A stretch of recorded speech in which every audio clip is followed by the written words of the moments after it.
காமராஜர் வீதிக்கு வீதி பள்ளிக்கூடம் திறந்து படிக்க வைத்தார். ஆனால் இன்றைய திராவிட இயக்கங்கள் வந்து தெருவுக்கு தெரு டாஸ்மாக்களை திறந்து வச்சு குடிக்க வைக்கிறாங்கல்ல. அதை கேட்பீங்கன்னு நான் எதிர்பார்த்தேன். அது ஒரு ரைமுக்கு சொல்லுவாங்க, காமராஜர் படிக்க வைத்தார், கலைஞர் குடிக்க வைத்தார். ஆமாம், அது நிதர்சனமான உண்மை தான். நிதர்சனமான. அப்புறம் உங்களுக்கு நான் பேச வேண்டிய அவசியம். படிப்புங்கிறது கூட அவனுங்களுக்குள்ள தான் நமக்கு கிடைக்கல.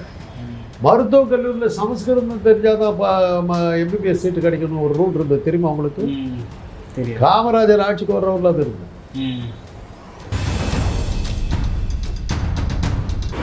அப்படி குடிக்கிறது தப்புன்னு சொல்லிட்டு தான் காமராஜர் போராட்டம் நடத்திருக்கலாம். நம்மள ஏன் நடத்தலை? உங்கள் வாக்கு ஆசையோட சொன்னீங்களே, கலைஞர் குடிக்க வச்சான்றதுல ஒரு சந்தோஷப்பட்டுருக்கீங்களா? இதுக்கு பதில் சொல்லுங்க. காங்கிரஸ் ஆட்சியின் போது காவல்துறை தான் ஏஜென்ட்டாக இருந்தாங்கன்னு ஐயா காந்தராஜ் அவர்கள் சொல்கிறீங்க. திமுக ஆட்சியிலுமே அதே காவல்துறை தான் கஞ்சாவுக்கும் கள்ளசாராயத்துக்கும் ஏஜென்ட்டாக இருந்தார்கள் என்று இங்கே பல எதிர்கட்சி தலைவர்கள் சொல்கிறாங்க. அன்னைக்கு இதை நாங்கள் சொன்ன போது போடுறதுக்கு அன்னைக்கு இருந்த உங்கள் பத்திரிகைகள் அன்னைக்கு யாருக்கிட்ட இருந்தது? அவள்கிட்ட இருந்தது.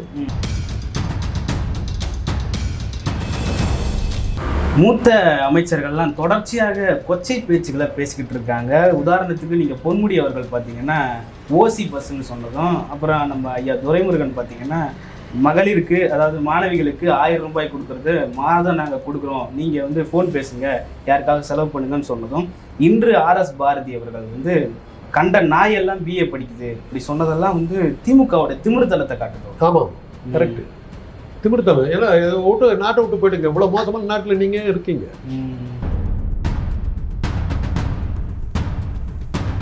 பின்வரும் காணொளியில் வெளிப்படுத்தப்பட்ட கருத்துகள் மற்றும் தகவல்கள் அந்த காணொளியில் தோன்றும் தனிநபர் அல்லது நபர்களின் உடைமைகள், மேலும் அவை வளரி சேனலின் கருத்தை பிரதிபலிக்க வேண்டிய அவசியமில்லை.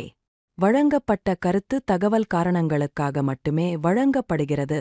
இந்த கருத்துகள் ஆலோசனையாக கருதப்படக்கூடாது. வளரி நேயர்களுக்கு வணக்கம். சமகால அரசியல் குறித்து விவாதித்து கொண்டிருக்கிறோம். அந்த வகையில் இன்று நம்மோடு இணைந்திருக்கிறார் மருத்துவர் ஐயா காந்தராஜ் அவர்கள். ஐயா வணக்கம். ஐயா, நேற்றைய தினத்தில் திமுகவுடைய நீட் எதிர்ப்பு போராட்டம் நடைபெற்றது. அந்த போராட்டத்தில் RS பாரதி அவர்கள் தமிழர்களுக்கு பட்டப்படிப்பு பிச்சை போட்டது திராவிடம் என்ற ஒரு சர்ச்சை கருத்தை சொல்லியிருக்காரு. அதை நீங்கள் எப்படி பார்க்குறீங்க? புரியல. தமிழர்களுக்கு பட்டப்படிப்புகள், அதாவது படிப்பை வந்து பிச்சை போட்டது திராவிடம் அப்படின்னு சொல்லியிருக்காரு. அது அவருடைய கருத்தா இருக்கும். வேற என்ன பிச்சை போட்டதுன்னாக்கா தெரியல, அது என்ன அர்த்தத்தில் சொன்னான்னு தெரியல. பாரதி இப்படி பேசக்கூடியவர் இல்லை.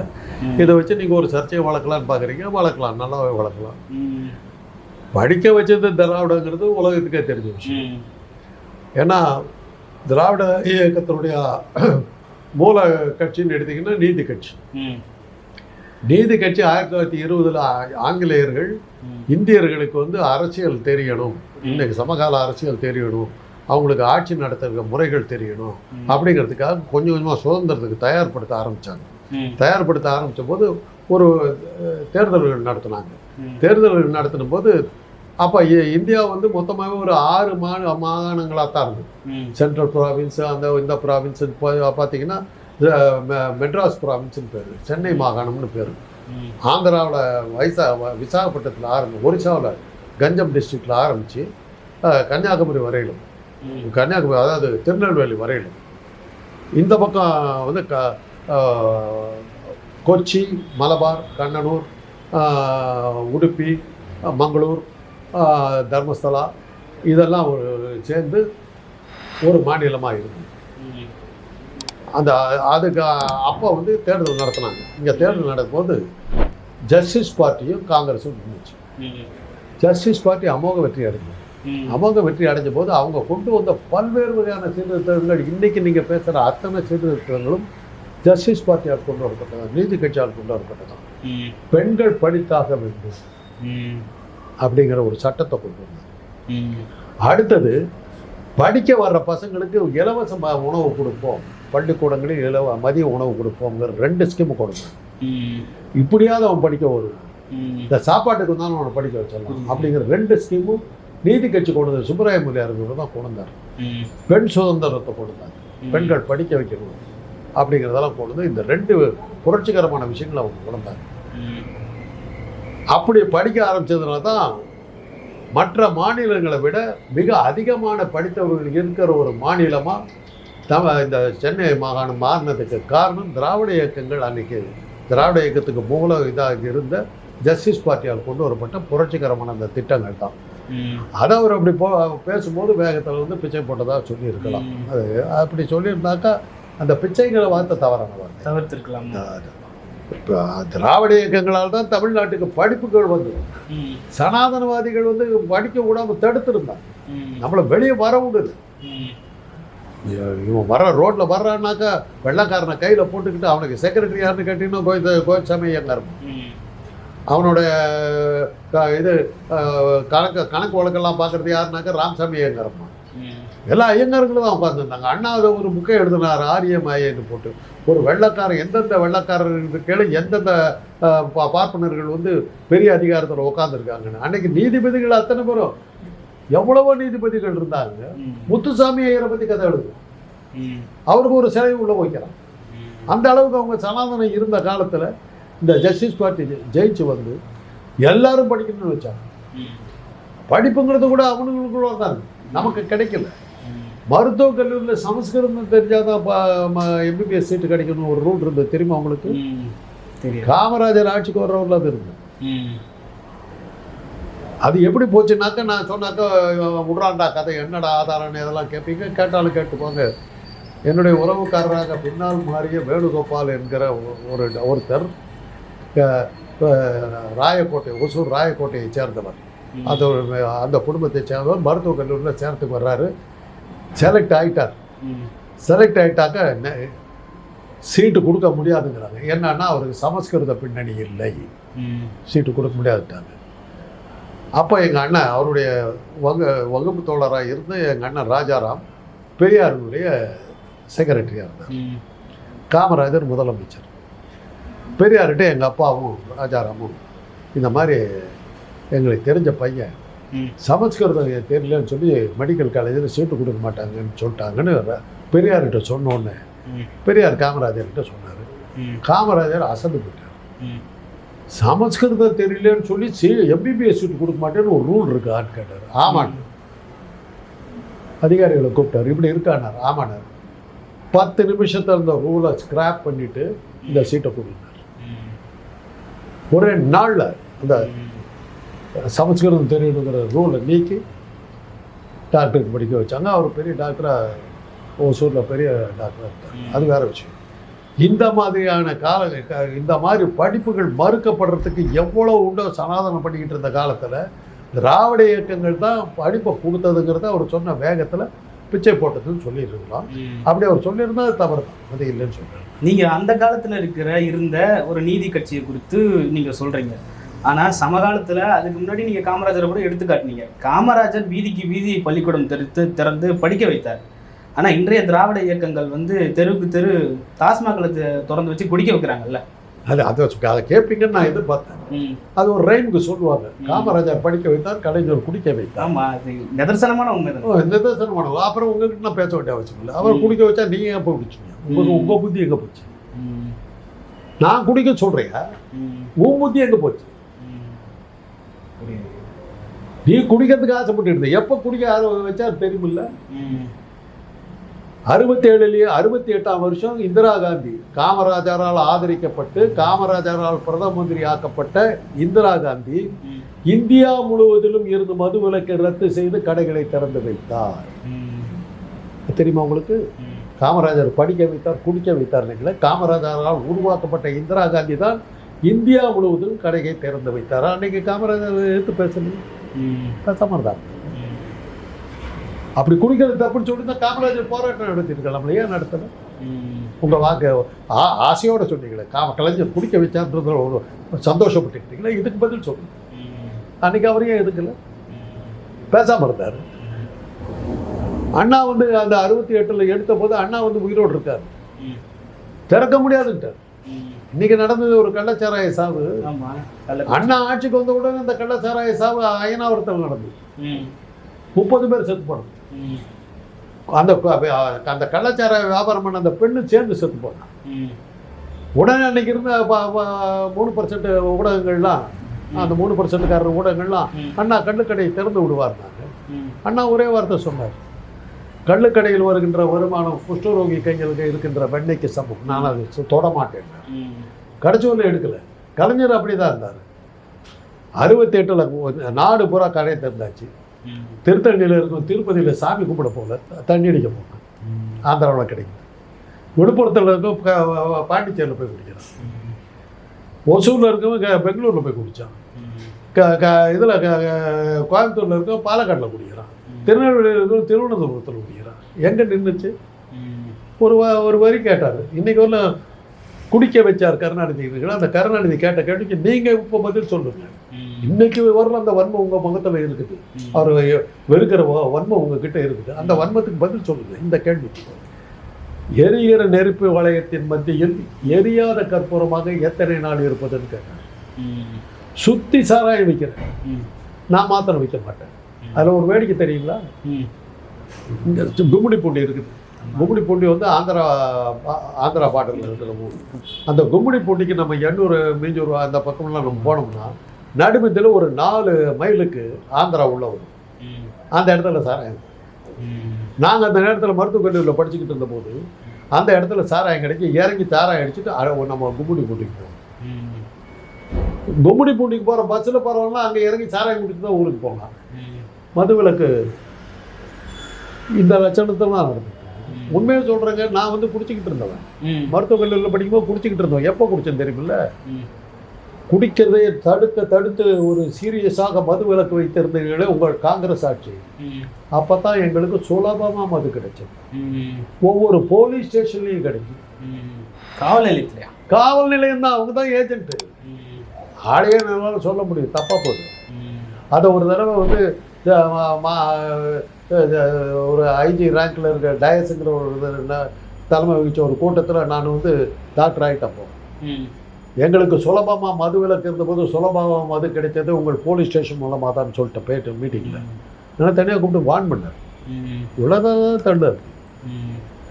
கஞ்சா கிடைக்கும், சாராயம் கிடைக்கும், விஸ்கி பிராண்டி ஜின்னு ரம்மு எல்லாம் கிடைக்கும். வரிகள் கிடையாது, சீப், கட்டுப்படியாகும். வாரத்தில் எங்கள் ஸ்டான்லி ஹாஸ்டலில் புதன்கிழமையும் சனிக்கிழமையிலையும் கோழி போடுவாங்க, சிக்கன் போடுவாங்க. 6 மணிக்கு ஹாஸ்டல் ஆரம்பிச்சிடும். புதன்கிழமையும் சனிக்கிழமையும் தண்ணி அடிக்க ஆரம்பிச்சிடும். 8 மணிக்கு போனோம்னா சிக்கன் நல்லா ஃபுல்லாக அடிச்சுட்டு ஒவ்வொரு வாரமும் மது விலக்கை என்னைக்கு ரத்து பண்ணி கடையெல்லாம் திறந்து வச்சாங்களோ, வரியெல்லாம் போட்டாங்களோ, 13 ரூபாய்க்கு கிடைச்ச கல்யாணி பேர் 130 ரூபா. கட்டுப்படி ஆகலை. ரெகுலராக குடிச்சிக்கிட்டு இருந்த இந்த காந்தராஜ் குடிக்கிறத நிறுத்திவிட்டான். கட்டுப்படி ஆகலை. மது விலக்கு ரத்து பண்ணதுனால வந்த விளைவு என்ன மாதிரி குடிக்காரும் குடிக்கிறது. இன்னைக்கு மதுவை கொண்டு வந்ததே காங்கிரஸ். இன்னைக்கு இந்தியாவுடைய மிகப்பெரிய மதுபான ஆலைகள் விஜய் மல்லையா கர்நாடகாவில், கோடேஸ். அதை விட ஆசியாவிலேயே மிகப்பெரிய மதுபான ஆலை எங்கே இருக்குது தெரியுமில்ல? பாஜக ஆட்சி நடத்துகின்ற யோகி ஆதித்யநாத் தலைமை வைத்து முதலமைச்சராக இருக்கின்ற உத்தரப்பிரதேசத்தில் இருக்கின்ற மோகன் மீக்கன் ப்ரூவரி தான் ஆசியாவிலேயே மிகப்பெரிய மதுபான ஆலை. காங்கிரஸ் ஆட்சியின் போது காவல்துறை தான் ஏஜென்ட்டாக இருந்தாங்கன்னு ஐயா காந்தராஜ் அவர்கள் சொல்கிறீங்க. திமுக ஆட்சியிலுமே அதே காவல்துறை தான் கஞ்சாவுக்கும் கள்ளசாராயத்துக்கும் ஏஜென்ட்டாக இருந்தார்கள் என்று இங்கே பல எதிர்கட்சி தலைவர்கள் சொல்கிறாங்க. அன்னைக்கு இதை நாங்கள் சொன்ன போது போடுறதுக்கு அன்னைக்கு இருந்த உங்கள் பத்திரிகைகள் தான் அன்றைக்கி யாருக்கிட்ட இருந்தது? அவாள்கிட்ட இருந்தது. அவாள் யார்? காமராஜர் ஆட்சியில் சொர்க்க பூமியாக வாழ்ந்தவனுங்க. சிம்சன் கம்பெனி, டிவிஎஸ், எஸ்ஆர்விஎஸ், ஈசன் குரூப்பு, சேஷசாயி, மிகப்பெரிய தொழிலதிபர்கள் பூரா பிராமணர்கள். பெரியார் நம்மளெல்லாம் படிக்க சொல்லிவிட்டாரு. அந்த பிராமணர்கள் ஆரம்பித்த கம்பெனியில் எங்கள் மாதிரி பிற்படுத்தப்பட்டவர்கள்லாம் கிளார்க்காக போய் சாப்பிடணும். அவன் தொழிலதிபர் ஆகணும். அதனால தான் காமராஜர் ஆட்சி பொன்யுகம் நானுங்க. அப்படிப்பட்டவங்க கையில் தான் பத்திரிக்கை இருந்தது. அவங்க எழுதுவாங்க, அதை அவங்க போடுவாங்க. அதை இன்னொன்னையும் சொல்கிறேன் கேளுங்க. எம்ஜிஆர் ஆட்சியில் தான் உங்களுக்கு தெரியும் ராமசாமி உடையார் வந்து சாராய கடையை பெருசாக ஓரியன் கெமிக்கல்ஸுங்கிற பெரிய சாராய தொழிற்சாலை அவர் தான் ஆரம்பித்தார். அந்த எம்ஜிஆர் ஆட்சியில் ஆரம்பிச்சார். உங்கள் கருணாநிதி ஆட்சியில் இல்லை. நீங்கள் சொல்கிறீங்களே இந்த கருணாநிதிங்கிற வில்லன், அந்த வில்லனுடைய ஆட்சியில் உங்களால் ஆராதிக்கப்பட்ட எம்ஜிஆருடைய ஆட்சி. அந்த எம்ஜிஆர் ஆட்சியில் தான் அந்த ஓரியன் கெமிக்கல்ஸ் ஆரம்பித்தார். அதுக்கு பிரதம ஆலோசகரும் வியாபாரத்தை விருத்தி பண்ணுறதுக்கும் இருந்தவர் யாருன்னு கேட்டிங்கன்னா சீனிவாச ஐயர் ஒருத்தர். அவர் யாருன்னா சோ ராமசாமின்னு ஒருத்தர் கேள்விப்பட்டிருக்கீங்களா? சோன்னு வாங்க, அவங்க அப்பா. மகன் துக்களக்கில் வந்து குடிக்க வைத்தான் கருணாநிதின்னு எழுதுவார். அந்த குடிக்கிறதுக்கான சாராயத்தை உருவாக்குறது அவங்க அப்பா. எப்படி சாராயத்தை விற்கிறமாக அதை எதிர்த்து எழுதி யோஜனாட்ட வேஷம் போட்டதும் அவனு கிடையாது. ஜெயலலிதா வீட்டை விட்டு சசிகலா வெடி அமிச்சார். ஞாபகம் அவங்களுக்கு? இதெல்லாம் சோ தான் வெடி அமிச்சார். சோ உள்ள போய் உட்காந்தார். எங்கே போய் உட்காந்தார் தெரியுமில்ல? அவங்களால் நடத்தப்பட்ட மைடாஸ் மதுபான அதனுடைய மேனேஜராக போய் உட்காந்தார். இவங்க தான் வந்து வெளியில் நமக்கு சொன்னவங்க குடிக்க வைத்தான் கருணாநிதி. குடிக்கிறத தயாரித்தவன் சோ. சொல்லுவீங்களா? எங்கேயாவது சொல்லுவீங்களா? சொல்லியிருக்கீங்களா? எவ்வளோ சாமர்த்தியம் உங்களை மறைச்சிக்க வைக்க, எங்களை கேவலப்பட்டு. திராவிட இயக்கங்கள் தான் குடிக்க வச்சான். சரி, நான் குடிக்க வச்சேன். உன் புத்தி எங்கே போச்சு? உன் புத்தி எங்கே போச்சு? மூத்த அமைச்சர்கள்லாம் தொடர்ச்சியாக கொச்சை பேச்சுக்களை பேசிக்கிட்டு இருக்காங்க. உதாரணத்துக்கு நீங்கள் பொன்முடி அவர்கள் பார்த்தீங்கன்னா ஓசி பஸ்ன்னு சொன்னதும், அப்புறம் நம்ம ஐயா துரைமுருகன் பார்த்தீங்கன்னா மகளிருக்கு, அதாவது மாணவிகளுக்கு 1000 ரூபாய் கொடுக்குறது மாதம் நாங்கள் கொடுக்குறோம், நீங்கள் வந்து ஃபோன் பேசுங்க, யாருக்காக செலவு பண்ணுங்கன்னு சொன்னதும், இன்று ஆர்எஸ் பாரதி அவர்கள் வந்து கண்ட நாயெல்லாம் பிஏ படிக்குது இப்படி சொன்னதெல்லாம் வந்து திமுகவோட திமிர்த்தனத்தை காட்டுது. ஆமாம், கரெக்டு. திமிர்த்தனம். ஏன்னா விட்டு நாட்டை விட்டு போயிட்டுங்க. இவ்வளோ மோசமான நாட்டில் நீங்கள் இருக்கீங்க, இந்த ஆட்சியிலேயே இருக்கிறீங்க. 40க்கு 40 மக்கள் ஓட்டு போட்டிருக்காங்க. அந்த கேவலமான மனிதர்கள் இருக்கிற பூமியில் நீங்கள் முதல்ல இந்த இடத்த விட்டு காலி பண்ணுங்க. இவ்வளோ கேவலமான அமைச்சர்கள் நாட்டில் நீங்கள் எங்கே வாழ்றீங்க? யோக்கியமான இவர் மோடி இருக்கிறார். நானே கடவுள்னு சொன்னவர். அவர்கிட்ட போங்க, போய் வருங்க. யார் வேணாங்கிறா? இங்கே எங்கே இருக்கிறீங்க? தேவையில்லையே. இவ்வளோ மோசமான மந்திரிகள் இருக்கிற நாட்டில் வாழலாமா நீங்கள்? அந்த காலத்தில் கம்பன் சொன்னான், கொடுங்கோல் மன்னன் ஆளுகின்ற நாட்டை விட கடுப்புலி வாழும் காலகம் இனிது அப்படின்னு போனான். அது மாதிரி நீங்கள் கிளம்புங்களா? யார் வேணாம், உங்களை யார் பிடிச்சா? இவ்வளோ மோசமான நாட்டில் நீங்கள் இருக்காதீங்க, தயவு செய்து கிளம்புங்க. கேவலமான மனிதர்களுக்கு உங்களை மாதிரி யோகியர்கள் இங்கே இருக்கலாமா? தப்பு இல்லை. எச்சக்கலை நாயின்னு சொல்கிறதெல்லாம் உங்களுக்கு எவ்வளோ பெரிய கேவலமாக இருக்கு. சூத்திரங்கிறவன் தேவடியா மகன்னு சொன்னான். அதை பற்றி உங்களுக்கு கவலை இல்லை, அதை கேட்டுக்குவீங்க. ஏன்னா சனாதம், அதை நீங்கள் அக்செப்ட் பண்ணுவீங்க. உங்களுக்கு அது நல்ல வார்த்தை. அப்படிப்பட்டவங்களை பார்த்தா இதெல்லாம் உங்களுக்கு கவலமாக தான் தெரியும். அதனால சொல்கிறேன், நீங்கள் இங்கே இருக்காதீங்க. மானத்தர்கள் நீங்கள் இடத்த கடிப்போம் போய்டு, நாங்கள் தடுக்கல. உங்களுக்கு எங்கே வந்து நீங்கள் உங்களுக்கு மானம் மரியாதை எல்லாம் காக்கப்படுகிறதோ, எந்த இடத்துல வந்து எச்சக்கலை அது இதெல்லாம் பேசாமல் இருக்காங்களோ, மந்திரிகள்லாம் ஒரு வார்த்தை கூட கெட்ட வார்த்தை பேசாமல் இருக்காங்களோ, அங்கே போய் இருக்கு.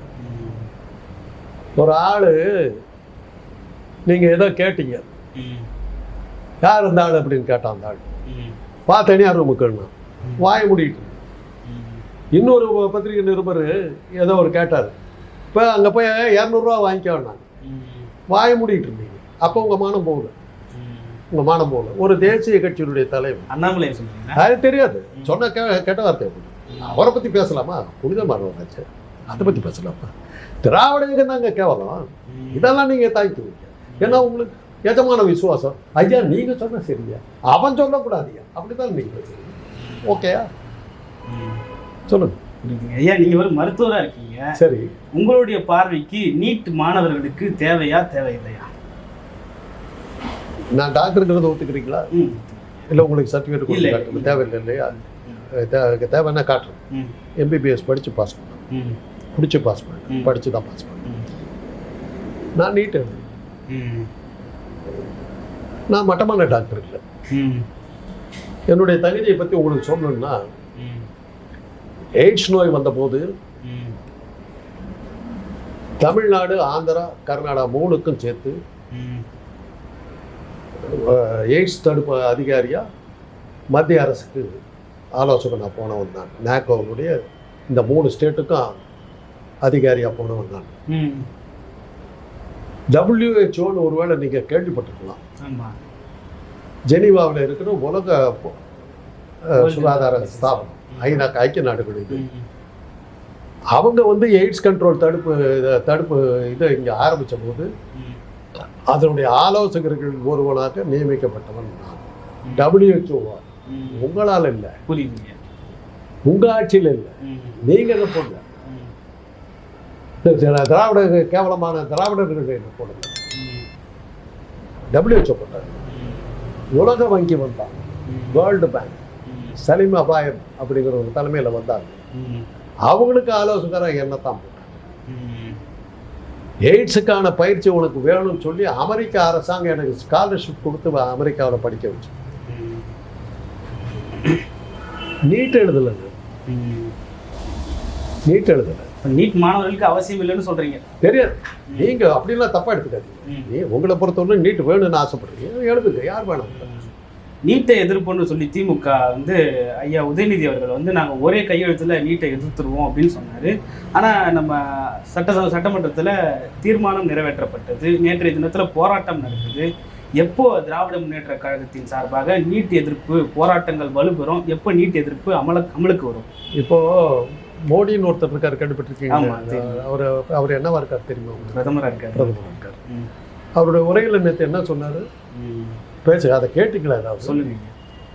நீட் தேர்வில் நடந்த அயோக்கியர்கள் நாங்கள் விட மாட்டோம்னாரு. வந்துட்டாங்கல்ல, ஒரே கையெழுத்தில் நீட்டை நாங்கள் இது பண்ணுவோம்னு சொல்லி சட்டமன்றத்தில் தீர்மானத்தை நிறைவேற்றிட்டாங்க. வழக்கமா கவர்னர் உரையை எதிர்த்து உறுப்பினர்கள் தான் வெளிநடப்பு பண்ணுவாங்க. தமிழ்நாட்டில் தான் அந்த புதுமையே நடந்தது. உறுப்பினர்களை எதிர்த்து கவர்னர் வெளிநடப்பு பண்ணுவோம், அந்த வேடிக்கை நடந்தது. இதெல்லாம் உங்களுக்கு அசிங்கமாக இருக்காது. அதெல்லாம் உங்கள் இதில் பிரகாரம் நியாயமாக இதாக நடக்கிறதா நீங்கள் எடுத்துக்கலாம். இது திராவிட இயக்கம் பண்ணியிருந்தாக்கா கவனமாக பேசலாமே ஒழிய, அது கவர்னர் ரவி மேல் ஜாதிக்காரர். அதாவது உங்களை பொறுத்தவரை நாங்கள் மேல் ஜாதிக்காரன் எவனையே நினைக்கிறோம். என்ன நீ மேல் ஜாதிக்காரன் சொல்லிட்டா நீ வச்சுக்கிடாங்கிற ஆளுங்க நாங்கள். என்ன கீழ் ஜாதின்னு சொல்கிறதுக்கு உனக்கு எவன்டா அதிகாரம் கொடுத்ததுன்னு கேட்குற ஆளுங்க. சுயமரியாதை உள்ளவர். உங்களுக்கு அது புரியாதுன்னு நினைக்கிறேன். நாங்கள் சுயமரியாதை உள்ளவர், எங்களுக்கு அதெல்லாம் இது. அது மாதிரி கவர்னர் வெளியே போனார், தீர்மானத்தை நிறைவேற்றினாங்களா இல்லையா? அதை அங்கே நிறைவேற்றாததுக்கு யார் காரணம்? உங்களால் தேர்ந்தெடுக்கப்பட்ட உங்களுடைய பாஜக ஆட்கள் தான் நிறுத்திருக்காங்க. அவங்கள ஏற்று நீங்கள் போராட வேண்டியது தானே.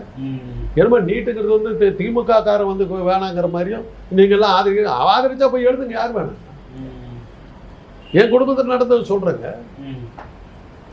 ஒரு பேரன் ஒரு பேத்தி, 2 பேரும் MBBS முடிச்சுட்டாங்க. அப்போ நீட் இல்லை, போஸ்ட் கிராஜுவேட்டுக்கு ஜாயின் பண்ணுறாங்க. நீட்டு ஃபெயிலு. பேரன் வந்து கொஞ்சம் வசதியான பையன், அவங்க சம்மந்தி வீடு பெருகிடும். ப்ரைவேட் மெடிக்கல் காலேஜ், 1 கோடி ரூபாய் காம்போ ஆஃபர். நீட்டிலே உனக்கு பாஸ் கொடுத்து நீ கேட்குற கோர்ஸையும் கொடுத்து டிகிரியும் கொடுத்தாரு. 1 crore கொடுத்தான், வாங்கிட்டான், போயிட்டான். நீட்டில் நடக்கிற விஷயம் என்னன்னா, உங்களுக்கு மனசு இருந்தால் கேட்டு தெரிஞ்சுக்கணும். சொல்லுங்க சார். ஏன்னா நீங்கள் நெகட்டிவாக பேச எனக்கு திராவிட இயக்கங்களை கேவலமாக பேசணுங்கிற முடிவோடு வந்திருக்கீங்க. அதுக்காக சொல்கிறேன், உங்களுக்கு வருத்தமாக இருக்குது நான் சொல்லும்போது. ஏன்னா உத்தரப்பிரதேசத்தில் நீட் எக்ஸாம் நடக்குது. நீட் எக்ஸாம் இல்லை, ஒரு தேர்வு நடக்குது. ஹிந்தி சம்பந்தமான ஒரு தேர்வு. 90% மாணவர்கள் ஃபெயில். அதே மாணவர்கள், அதே 90% மாணவர்கள் நீட்டில் பாஸ். நீட்டில் என்னென்ன நடக்குது தெரியுங்களா? கிரேடு கொடுத்துட்றான். Number 1, number 2, number 3, number 4 medical காலேஜுக்கு கிரேடு கொடுத்துட்றான். நம்பர் 1 காலேஜுக்கு வரணும்னா நீட்டில் இவ்வளோ ரேங்க் வாங்கினா தான் நீங்கள் நம்பர் 1 காலேஜுக்கு வர முடியும். அந்த ரேங்க் எல்லாம் சத்தீஸ்கர், உத்தராஞ்சல், சண்டிகார், லக்னோ, அங்கே இருக்கிற மாடு மேய்ச்சிக்கிட்டு இருந்த பசங்களும் ஆடு வெட்டிக்கிட்டு இருந்த பசங்களுக்கு அந்த ரேங்க் கிடைக்குது. அவன் பூரா வெல் டெவலப்டு மெடிக்கல் காலேஜஸ் ரேங்க்கில் நம்பர் 1, 2, 3 இருக்கிற மெடிக்கல் காலேஜுக்கு அவனுக்கு சீட்டு கிடைக்குது. நம்ம பசங்களை வந்து 200, 300 கொண்டு போய் போட்டு முடிச்சியில் நடத்திக்கிட்டு இருக்கிற அந்த உத்தராஞ்சலில் இருக்கிற மெடிக்கல் காலேஜில் சீட்டு கொடுக்குறாங்க. இது ஒரு அயோக்கியத்தனம். அடுத்தது என்னன்னா, நான் கண் டாக்டருக்கு படிக்கணும்னு நினைக்கிறேன். அதுக்கு வந்து ரேங்க் வந்து 10ன்னு வச்சிருக்கான்னு வச்சுருங்க. நான் 15 வாங்கிட்டேன்னு வச்சுருங்க, எனக்கு அது கொடுக்க மாட்டான். 15 வந்து என்னன்னாக்கா பிரசவம் பார்க்குற டாக்டர், எனக்கு அந்த சீட்டு கொடுப்பான். புரியுது. நான் எனக்கு பிடிக்காத அந்த பிரசவ டாக்டரை நான் படித்து பாஸ் பண்ணால் ஒரு உயிர் இல்லை, அம்மா உயிர் புள்ள உயிர் ரெண்டையும் இப்போ சேர்த்து கொண்டு போடுவேன். மருத்துவத்துறையை நாசம் பண்ணிட்டீங்க. அப்புறம் எல்லாரும் சேர்ந்து பதஞ்சலி முனிவர்கிட்ட தான் நீங்கள் மருத்துவம் பார்க்கணும். பதஞ்சலி முனிவர் ஏன்னா உங்களுக்கு தெரியும், கொரோனா வந்தபோது போய் ஆல் இண்டியா இன்ஸ்டியூட்டில் படுத்தான். அவன் மருந்தை சாப்பிடலாம சட்டையெல்லாம் பேட்டையெல்லாம் கட்டி அவனை நிர்வாணமாக படுக்க வச்சு அந்த ஃபோட்டோ போட்டாங்க. இந்த பதஞ்சலி முனிவர் அவனுக்கு வந்து 3000 கோடி ரூபா கொடுத்துருக்கீங்க அரசாங்கம். இன்னைக்கு விட்றான் 30,000 கோடி எங்களுக்கு வருமானம் வந்து எதை வைத்தான் என்ன பண்ணாங்க தெரியல. பூராமே போலி மருந்துகள் உலகம் முழுதுன்னு சான்று கொடுத்துருக்கு. அவனை காப்பாற்றுறதுக்கு தான் நீட்ட குழந்தை.